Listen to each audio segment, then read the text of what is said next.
Hey, welcome back to Unlocking Innovation. My name is Kevin Rhodes, and if you're trying to grow your organization by delivering new customer value, you have come to the right place. This is where I share my 20 plus years of experience helping leaders just like you deliver new value to their customers, their teams, and their organizations. And I'm so glad you're here. Hey, today I want to share with you a story about a customer experience that I had not too long ago.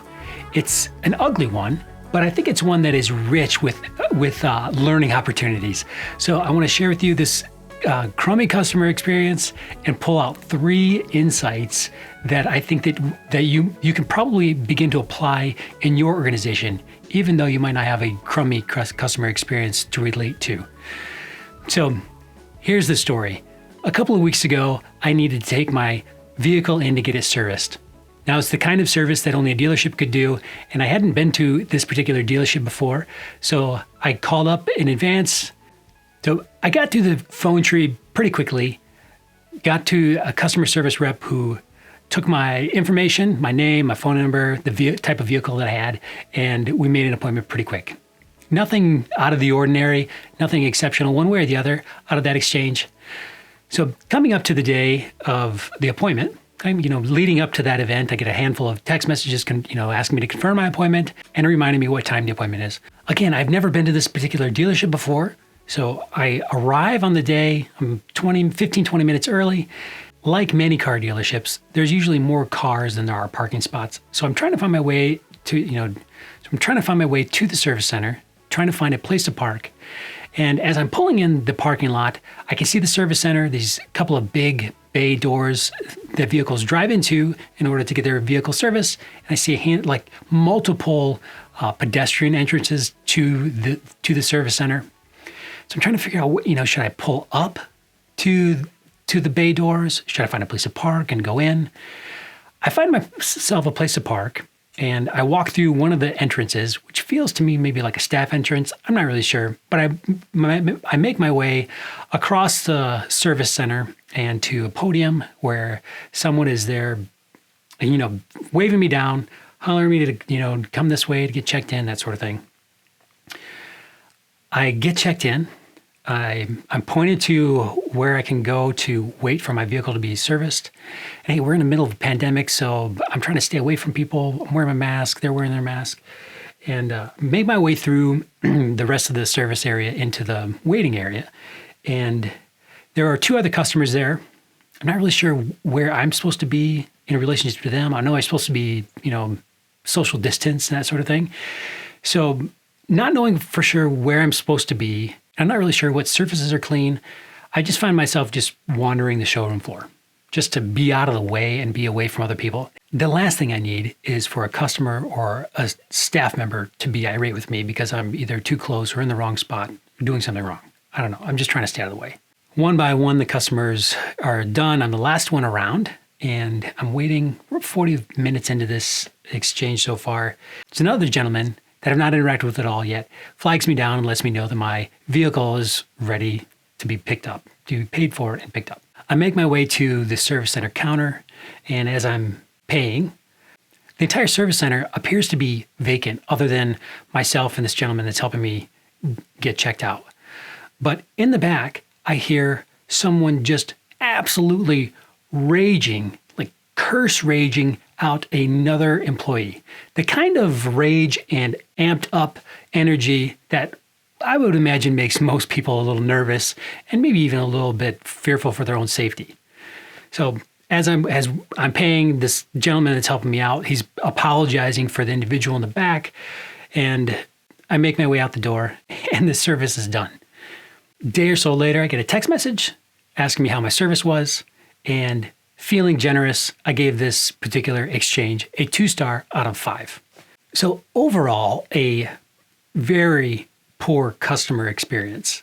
Now, I could go on for hours on all of the details that they could address or to focus on to help make that experience better. But I want to focus in on 3 things that I think that are applicable to many organizations that provide opportunity for us to check our own service that we're providing, whether it's through a service or through a product, to make sure that we're delivering an exceptional customer experience. And that first insight that I want to focus in on is that your experience, your expertise is probably the biggest blind spot that you have when it comes to servicing new customers. And here's what I mean by that.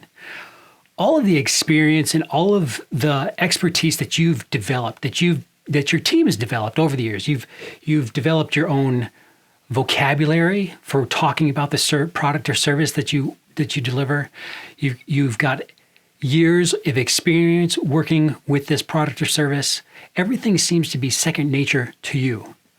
All of that creates blind spots when it comes to dealing or servicing a brand new customer, because your brand new customer has none of that knowledge. They have less knowledge about the upcoming experience or their encounter with this product than you can easily assume that they have. So that's the first insight. Your expertise and your experience are often the biggest hurdles in servicing new customers into your organization.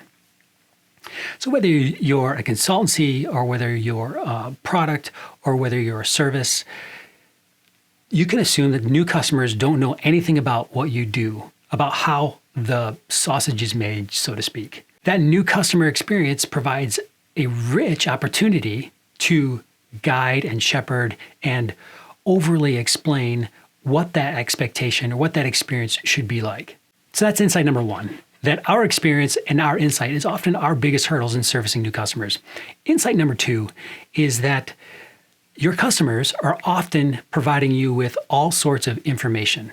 In this particular case, the phone exchange that I had when setting up the appointment, I gave the customer service person a whole lot of information.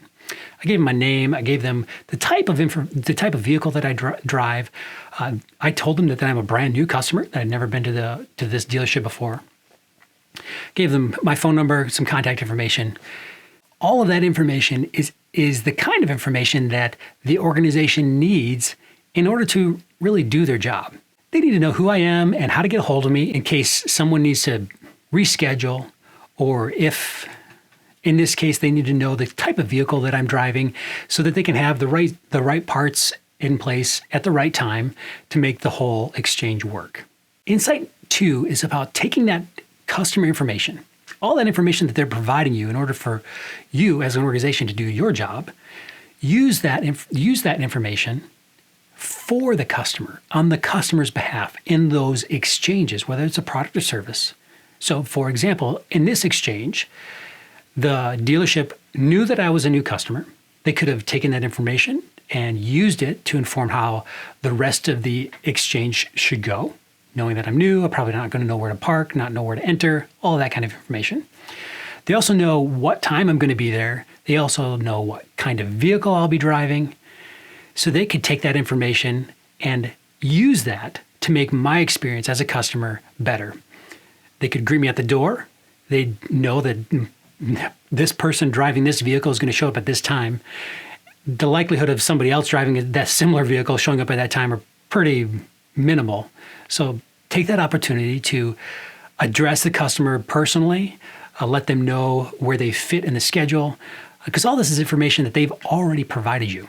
Insight two is to use the information that the customer's already providing you to make their experience better, not just to do the work that you need to do as an organization. And that leads me to the third insight. Operate as if your customer is always within earshot. Now, in this particular exchange, there's no excuse ever for someone to be rage cursing out another employee, whether a customer can hear it or not. That's not the point. The point, though, is that I would imagine that if this individual knew that there was a customer out front, they probably would behave a little bit differently.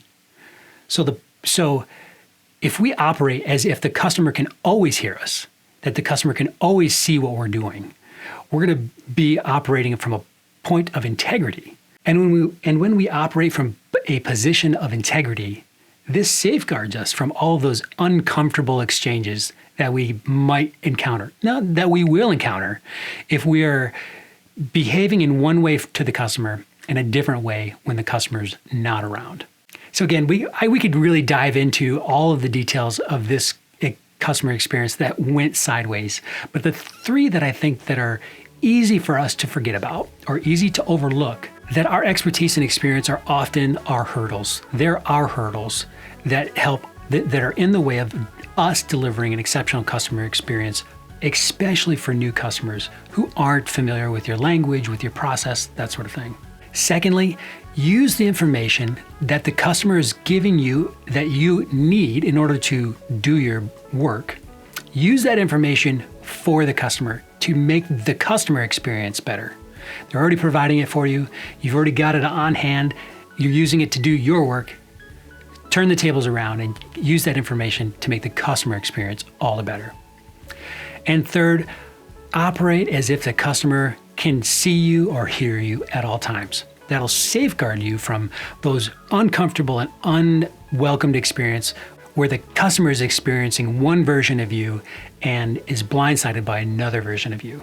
So there you have it. Those are three highlights that I personally pulled out of this really crummy customer experience that I'm looking to apply to the way that I interact with my customers, and hopefully there's something invaluable for you in there.